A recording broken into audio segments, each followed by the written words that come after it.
નમસ્કાર, કે ન્યૂઝની અમારી વિશેષ રજૂઆતમાં આપની સાથે હું છું મિલી। અમદાવાદ એરપોર્ટનું સંચાલન અને વિકાસની જવાબદારી આગામી 50 વર્ષ માટે અદાણીને સોંપવામાં આવી છે। કંપની અમદાવાદ, લખનઉ, બેંગલુરુ, જયપુર, ગુવાહાટી અને તિરુવનંતપુરમમાં 6 એરપોર્ટની આધુનિક બનાવવાનો અને સંચાલન કરવાનો આદેશ આપ્યો છે। ત્યારે અદાણીના નામ પર વિરોધને બદલે તેને કેમ આવકારવું જોઈએ? શું નવી વ્યવસ્થા ઊભી કરવામાં આવશે? કેવી રીતે અદાણીના સંચાલન દ્વારા અમદાવાદ એરપોર્ટ વિશ્વમાં પોતાની આગવી ઓળખ ઊભી કરશે તે જોવું રહ્યું। ત્યારે ચાલો જોઈએ વિશ્વાસસ્તર બનાવવા માટે આવેલા આ સરદાર વલ્લભભાઈ પટેલ આંતરરાષ્ટ્રીય એરપોર્ટનો વિશેષ સહયોગી જીગર દેવાણી સાથે।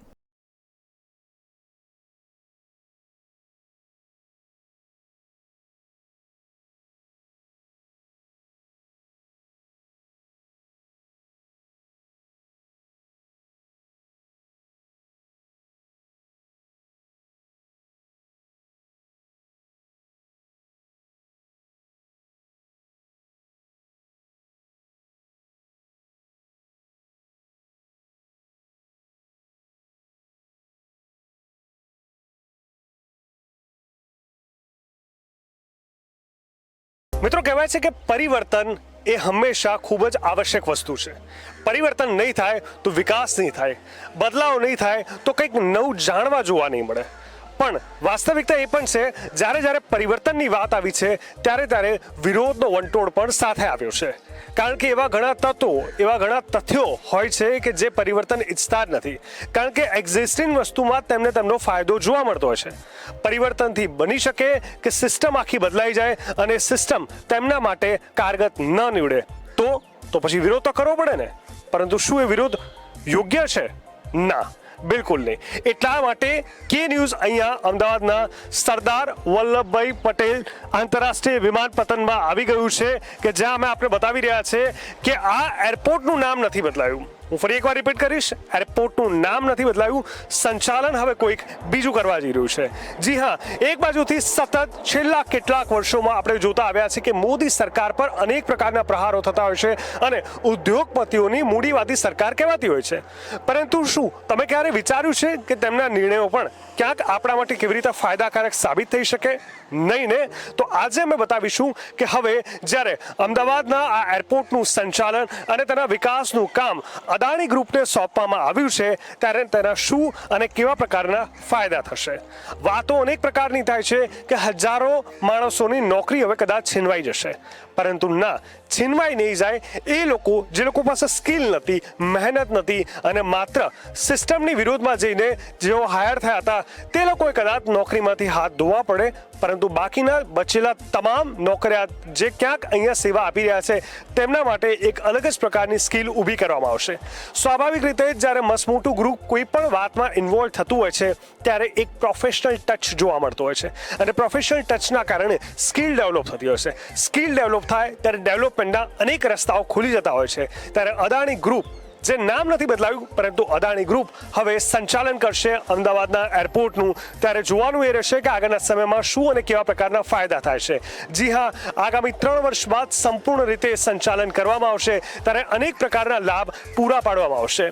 વિરોધ તો ઘણા બધા થશે, પરંતુ વિરોધની વચ્ચે અમદાવાદીઓ માટે સારા સમાચાર છે, કારણ કે જ્યારે આટલું મસમોટું ગ્રુપ ઇન્વોલ્વ થતું હોય છે એ પણ આટલા મોટા એરપોર્ટમાં, ત્યારે ચોક્કસથી અનેક પ્રકારના લાભો પણ થતા જ હોય છે। એ આપણે ક્યાંક ને ક્યાંક એવોઇડ ન કરવા જોઈએ।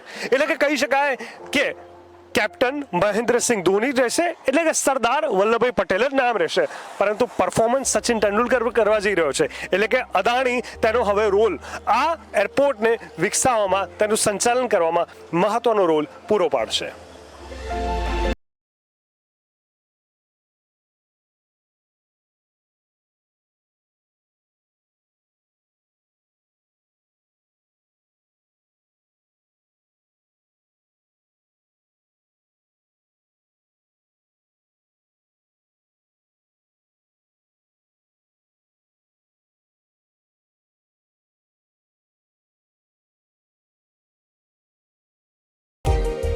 અમદાવાદ એરપોર્ટનું સંચાલન હવે જ્યારે અદાણીને સોંપવામાં આવ્યું છે ત્યારે આપણે બતાવી દઈએ માત્ર અમદાવાદ જ નહીં, આ તમામ સંચાલન અને વિકાસ અદાણી એરપોર્ટ કરશે. માત્ર અમદાવાદ નહીં, અમદાવાદની સાથે સાથે અમદાવાદ, લખનઉ, જયપુર, ગુવાહાટી, મેંગલુરુ અને તિરુવનંતપુરમ આ તમામે તમામ જગ્યાએ અદાણી પોતાનો ઝંડો લહેરાવ્યો છે.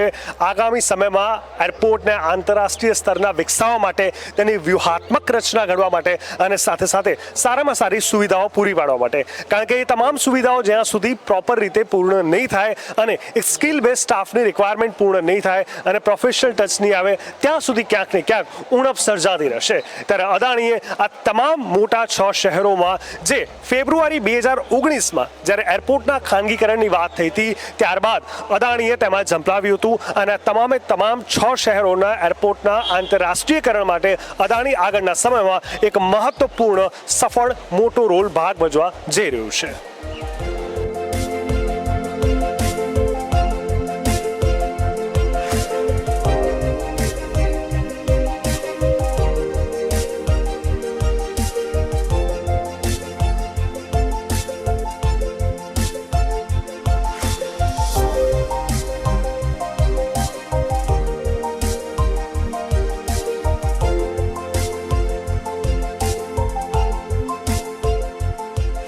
અમદાવાદના સરદાર વલ્લભભાઈ એરપોર્ટની જો વાત કરવામાં આવે તો જ્યારે અદાણીએ સંપૂર્ણ રીતે સંચાલન સ્વીકાર્યું છે ત્યારે હવે આપણે એ વાત કરીશું કે તેનાથી શું શું લાભ મળશે અને અદાણીના સંચાલનથી કેવા પ્રકારના વિકાસના કાર્યો થશે. નંબર 1, સૌપ્રથમ તો એરપોર્ટ પર રનવેનું નવીનીકરણ થશે. તમને થશે કે આ કેમ આવશ્યક છે?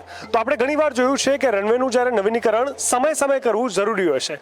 વાતાવરણમાં આટલા પ્રકારના બદલાવ થતા હોય છે, રોડની હજારો ફ્લાઇટ આવતી હોય જતી હોય છે, એવામાં ટેક ઓફ અને લેન્ડ થતું હોય એવા સમયે એરપોર્ટનો રનવે સ્પષ્ટ અને ક્યાંક ને ક્યાંક મજબૂત હોવો ખૂબ જ જરૂરી છે. નાના મોટા સમાચાર આપણે એ પણ સાંભળ્યા હશે કે ક્યારેક પશુ પંખીઓ પણ આવી જાય છે. આ પ્રકારની ઘણી દુર્ઘટના થતી હોય છે. તો રનવેના નવીનીકરણથી આ બધી જ વસ્તુ ક્યાંક ને ક્યાંક ટળશે. આ સાથે જ એરપોર્ટમાં ટર્મિનલની બહાર મુસાફરો માટે વ્યવસ્થા કરવામાં આવશે. જી હા, નંબર 2 એ છે કે આ સારામાં સારી વ્યવસ્થા તમામ મુસાફરો માટે કરવામાં આવશે. તમે વિચારશો આ કેમ આવશ્યક છે? તો આપણે એ પણ બતાવી દઈએ કે એવા સમયે જ્યારે ફેસ્ટિવલ હોય અથવા કોરોના જેવો ટાઈમ હોય, જ્યારે લોકોને ખબર હોય કે લોકડાઉનના એંધાર છે, ત્યારે મોટા ભાગની પબ્લિક પોતાના શહેર તરફ વળતી હોય છે અને ક્યાંક ને ક્યાંક એરપોર્ટનો ખૂબ મોટા પાયે ઉપયોગ થતો હોય છે, ભીડભાડ વધી જતી હોય છે. એવા માટે મુસાફરો માટે એક વ્યવસ્થા હોવી ખૂબ જ જરૂરી છે. ત્યારે અદાણી દ્વારા એરપોર્ટ બહાર ટર્મિનલમાં ખૂબ જ સારી મુસાફરો માટે વ્યવસ્થા પણ કરવામાં આવશે. નંબર 3, પિક એન્ડ ડ્રોપઅપની વ્યવસ્થા. જી હા, પિકઅપ ડ્રોપઅપની વ્યવસ્થા ખૂબ હોવી જરૂરી છે, જેથી કરીને ક્યાંક ને ક્યાંક ટ્રાફિક પણ ન સર્જાય અને જેટલા લોકો આવી રહ્યા છે ને જેટલા લોકો નીકળી રહ્યા છે એરપોર્ટની બહાર, તે લોકોને પણ કોઈ પણ પ્રકારની અવ્યવસ્થા ન સર્જાય. નંબર 4, આપણે બતાવી દઈએ કે હવે સંપૂર્ણ રીતે આગામી 3 વર્ષ માટે અદાણી એરપોર્ટનું વિકાસ અને સંચાલન કરશે. જી હા, આપણે બતાવી દઈએ એરપોર્ટનું નામ નથી બદલાઈ રહ્યું, માત્ર વિકાસ અને સંચાલનની જવાબદારી અદાણીને સોંપવામાં આવી છે, જે આગામી 3 વર્ષ માટે સંપૂર્ણ સ્વતંત્રતા રીતે અદાણી ગ્રુપ કરશે. અને નંબર 5, સૌથી અગત્યનું, સેફટી. સુરક્ષા ખૂબ જ જરૂરી હોય છે. ત્યારે અમદાવાદ એરપોર્ટ પર 126 જેટલા પ્રાઇવેટ ગાર્ડ પણ મૂકવામાં આવશે, જે ક્યાંક ને ક્યાંક સુરક્ષા જવાનો અમદાવાદ એરપોર્ટની સુરક્ષા માટે તૈનાત રહેશે. કારણ કે દર 2 મહિને ભારતમાં તહેવાર આવતા હોય છે. દર 2 મહિને કંઈક એવું થતું હોય છે કે જ્યારે ભીડભાડ વધી જતી હોય છે અને એવા સમયે હજારોની સંખ્યામાં હવે એરપોર્ટનો ઉપયોગ કરનારાઓની સંખ્યા વધી છે. ત્યારે એરપોર્ટની સુરક્ષાથી વિશેષ કશું જ ન હોઈ શકે. એવામાં અદાણી ગ્રુપ દ્વારા 126 જેટલા પર્સનલ, ક્યાંક કહી શકાય કે જે જવાનો છે તેમને તૈનાત કરવામાં આવશે, જે લોકો પ્રોપર રીતે એની સુરક્ષાનું આયોજન કરી સાર સંભાળ લેશે.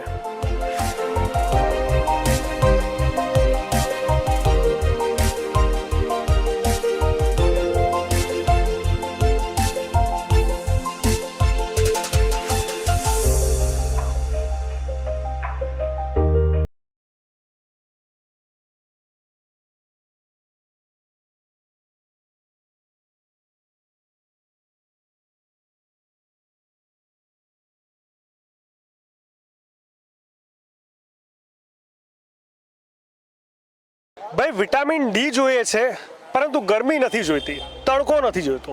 કેવી રીતે ચાલશે? ઠંડક જોઈએ છે પણ શિયાળો નથી જોઈતો, કેવી રીતે ચાલશે? જી હા, પલળવું છે પણ વરસાદ પસંદ નથી, કેવી રીતે ચાલશે? એરપોર્ટ પર સારી સુવિધા જોઈએ છે પરંતુ અદાણીને નામ આવે એટલે વિરોધ કરવો છે, તો પણ કેવી રીતે ચાલશે? આ સવાલ પણ તમને ચોક્કસથી થવો જોઈએ. જી હા, જે પ્રકારે અદાણીએ એરપોર્ટના સંચાલન અને વિકાસની ક્યાંક જવાબદારી સ્વીકારી છે તે જોતા આપણે બતાવી દઈએ. અદાણી ગ્રુપનું સ્પષ્ટ રીતે માનવું છે કે કોઈ પણ શહેરમાં અત્યારે પ્રત્યેક વ્યક્તિને 2 સારા એરપોર્ટની આવશ્યકતા છે. તમને ખ્યાલ હશે, જો તમે નરોડા કે શાહીબાગ રહેતા હશો તો એરપોર્ટ પહોંચતા કેટલી વાર લાગશે અને બીજી બાજુ જ્યારે એસજી હાઈવે કે ગોતા હશો તો કેટલી વાર લાગશે. તો એવા સમયે એરપોર્ટની ખૂબ જ આવશ્યકતા છે. ત્યારે આપણી પાસે અમદાવાદનું એરપોર્ટ વિકસિત થાય અને અદાણી જ્યારે તેની જવાબદારી લીધી છે ત્યારે આપણે સૌ તેને વધાવી લઈએ, તે પણ ક્યાંક આપણી જવાબદારીમાં આવે છે.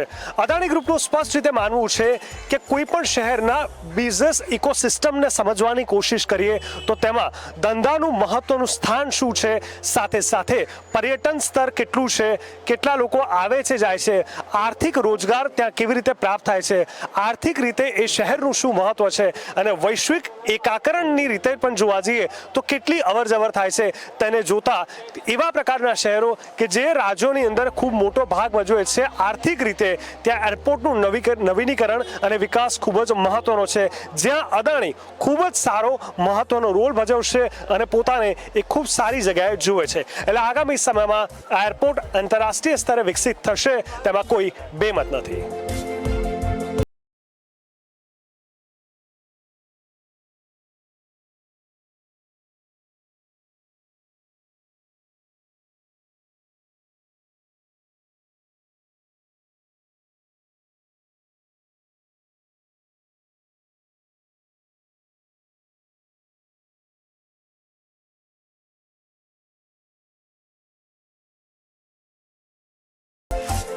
તો દોસ્તો, વિરોધને નાબૂદ કરીએ, વિકાસને આમંત્રિત કરીએ અને જ્યારે વિકાસ જ થઈ રહ્યો છે ત્યારે સ્પષ્ટ રીતે આપણે સૌ પણ સ્વીકારી લઈએ કે આગળના સમયમાં અમદાવાદ એરપોર્ટ ક્યાંક ને ક્યાંક આપણા માટે એક ગર્વની જગ્યા બની રહેશે.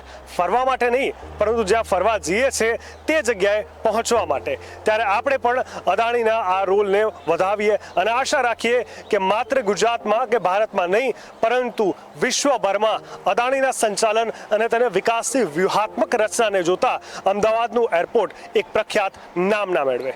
કેમેરામેન નરેશ સાથે જીગર દેવાણી, કે ન્યૂઝ, અમદાવાદ.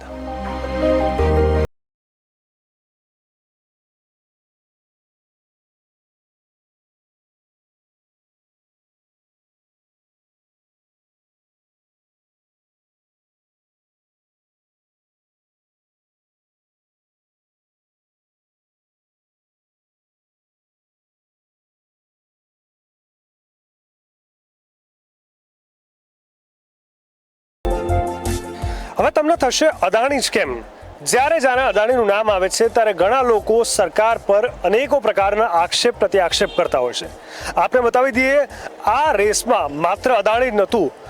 એરપોર્ટના સંચાલન અને તેના વિકાસ માટે અદાણી ઉપરાંત GMR group, national investment and infrastructure fund, આ સાથે જ ફેરફેક્સ ઇન્ડિયા હોલ્ડિંગ્સ લિમિટેડ, ઓસ્ટ્રેલિયાના AMP કેપિટલ તથા PNC ફેડરેક્સ લિમિટેડ અને કેરેલા સ્ટેટ ડેવલપમેન્ટ ઓથોરિટીની વાત કરવામાં આવે તો એ પણ ક્યાંક ને ક્યાંક આ રેસમાં હતા.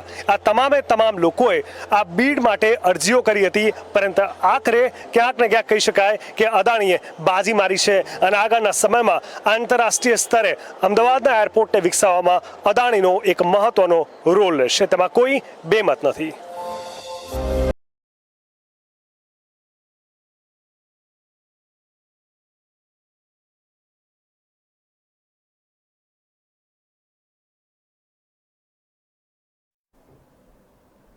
હાલ અમારી વિશેષ રજૂઆતમાં અત્યારે આટલું જ. આપ જોતા રહો કે ન્યૂઝ.